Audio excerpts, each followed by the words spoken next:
അങ്ങനെ എക്സിബിഷനൊക്കെ കണ്ടു കഴിഞ്ഞിട്ട് ഞങ്ങൾ ഈ സ്റ്റോളുകളുടെ സെക്ഷനിലോട്ട് എത്തിയായിരുന്നു. അപ്പോൾ അവിടെ സ്റ്റാർട്ടിങ്ങിലൊക്കെ ഈ ഇലക്ട്രോണിക് എക്യുപ്മെൻറ്റ്സ് ഒക്കെ കാരണം ഹയയ്ക്ക് വലിയ ഇൻട്രസ്റ്റ് കാണിച്ചില്ല. ഈ ഒരു കുട്ടി ആ ബെഡിൽ കയറി കിടക്കുന്നുണ്ട്. അപ്പോൾ ഹയയ്ക്കും അവിടെ കയറണമെന്നൊക്കെ പറഞ്ഞിട്ട് നിൽക്കുന്നുണ്ടായിരുന്നു. എന്നിട്ട് കയറിയൊന്നുമില്ല. പിന്നെ അങ്ങനെ നടന്നു വരികയായിരുന്നു. ഈ ഏരിയയിൽ നിന്നും വലിയ ഇൻട്രസ്റ്റ് ഇല്ലാത്തത് കാരണം ഒരു പിണക്കവും ഇല്ലാതെ അങ്ങനെ നടന്നു വരികയാണ്. പിന്നെ ഈ കളറിങ് സെക്ഷനൊക്കെ എത്തിയപ്പോൾ ഒന്ന് നിന്ന് നോക്കി. ഈ ബുക്കൊക്കെ അവളുടെ ഉള്ളത് കാരണം വലിയ ബഹളം ഉണ്ടായില്ല. പിന്നെ ഈ ബ്ലോ പെൻ ഹയയുടെ കയ്യിൽ ഇല്ലാത്തതാണ്. പിന്നെ ക്യാൻവാസ് ചെയ്യാൻ കടയിൽ ആളുള്ളത് കാരണം മോളെ നോക്കൂ അങ്കിളിത് കാണിച്ചു തരാമെന്നൊക്കെ പറഞ്ഞ് ഹയെ പിടിച്ച് നിർത്തിയപ്പോൾ ഹയ അമ്മേ ഇത് ഞാൻ യൂട്യൂബിൽ കണ്ടതാണ് എനിക്ക് വാങ്ങിത്താന്നൊക്കെ പറഞ്ഞിട്ട് അവിടെ നിൽക്കുന്നുണ്ടായിരുന്നു. അപ്പോൾ ഇല്ലാത്തത് കാരണം അതൊരെണ്ണം ഹയ വാങ്ങിയിട്ടുണ്ടായിരുന്നു കേട്ടോ. പിന്നെ താങ്ക് യു അമ്മേ, ഞാനിത് ഒരുപാട് ആഗ്രഹിച്ചതാണ് അമ്മേ, ഒരുപാട് ഇഷ്ടമായി എന്നൊക്കെ പറഞ്ഞിട്ട് ഭയങ്കര ഡയലോഗൊക്കെ ആയിരുന്നു. പിന്നെ കുറേ ഫുഡ് ഐറ്റംസ്, പിന്നെ ഈ തടിയിലൊക്കെ ഉണ്ടാക്കിയ ഒരുപാട് സാധനങ്ങളൊക്കെ ഉണ്ടായിരുന്നു. അങ്ങനെ അവിടെ കുറച്ച് സമയം നോക്കി. പിന്നെ ഇവിടെ വന്നപ്പോഴൊക്കെ ഹയയുടെ കരച്ചിലൊക്കെ സ്റ്റാർട്ട് ചെയ്തു. അത് വേണം ഇത് വേണമെന്ന്. ഇതൊക്കെ നമ്മുടെ നൊസ്റ്റു മുട്ടായികളാണ്. അങ്ങനെ നൊസ്റ്റു മുട്ടായിയുടെ സെക്ഷനിൽ നിന്ന് കുറച്ച് മിഠായികളൊക്കെ വാങ്ങി. അതിൽ നിന്ന് എന്തോ ഒരു കോയിൻ മുട്ടായി വേണം എന്ന് പറഞ്ഞിട്ടാണ് ഹയ കരയാൻ തുടങ്ങിയത്. പിന്നെ കോയിൻ മുട്ടായിയൊക്കെ എടുത്തിട്ട് നമ്മൾ ആ സെക്ഷനിൽ നിന്ന് പെട്ടെന്ന് ഇറങ്ങാനായിട്ട് നോക്കുകയാണ്.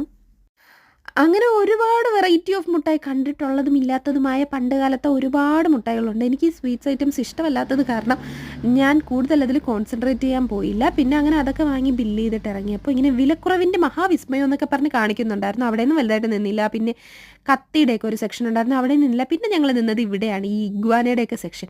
2 ഇഗ്വാന ഇങ്ങനെ തുറന്ന് പുറത്ത് വെച്ചിട്ടുണ്ടായിരുന്നു. പിന്നെ ഒരു ബോക്സിനകത്തൊരു പാമ്പുണ്ടായിരുന്നു. പിന്നെ ഒരു പാരറ്റിനെയൊക്കെ കയ്യിലെടുക്കാൻ കൊടുക്കുന്നുണ്ടായിരുന്നു കേട്ടോ. ഹയ വന്നിട്ട് അമ്മയ്ക്ക് പേടിയില്ലല്ലോ, അമ്മ ഒന്ന് തൊട്ട് നോക്കി അമ്മേ എന്നൊക്കെ പറഞ്ഞ് നിൽക്കുന്നുണ്ടായിരുന്നു.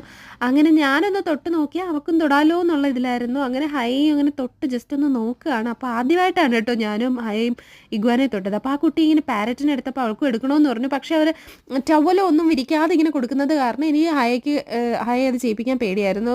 എങ്ങാനും സ്ക്രാച്ച് എങ്ങാനും ആയാലോ എന്ന് വിചാരിച്ചിട്ട് അത് വേണ്ടാന്ന് വെച്ചു. പിന്നെ അതെല്ലാം കണ്ട് കഴിഞ്ഞ് ഇറങ്ങുമ്പോൾ വിശാലമായ ഫുഡ് സ്റ്റോളുണ്ട് കേട്ടോ. ഒരുപാട് ഐറ്റംസ് ഉള്ള ഫുഡ് സ്റ്റോളാണ്. പിന്നെ അവിടെ ഇരുന്ന് ഫുഡ് കഴിക്കാനായിട്ടുള്ള സൗകര്യവും എല്ലാം ചെയ്തിട്ടുണ്ട്. പിന്നെ അതെല്ലാം കഴിഞ്ഞ് ഫുഡൊക്കെ കഴിച്ചിട്ട് ഇറങ്ങുമ്പോൾ ഫാമിലി ഗെയിം എന്നൊക്കെ പറഞ്ഞിട്ട് 2-3 സെക്ഷൻ ഓഫ് ഗെയിംസിൻ്റെ ഏരിയ ഉണ്ടായിരുന്നു. അപ്പോൾ ഇത്രയാണ് അവിടെ കണ്ട വിശേഷങ്ങളുടെ ചെറിയ ചെറിയ ക്ലിപ്സ്. എന്തായാലും മസ്റ്റ് വിസിറ്റ് ആയിട്ടുള്ള ഒരു എക്സിബിഷൻ തന്നെയാണ്. ഉറപ്പായിട്ടും നിങ്ങൾക്ക് ഇഷ്ടമാവും. ട്രിവാൻഡ്രത്ത് കഴക്കൂട്ടത്ത് ടെക്നോ പാർക്കിൻ്റെ ഓപ്പോസിറ്റ് എന്തായാലും നിങ്ങൾ പോയി വിസിറ്റ് ചെയ്യുക.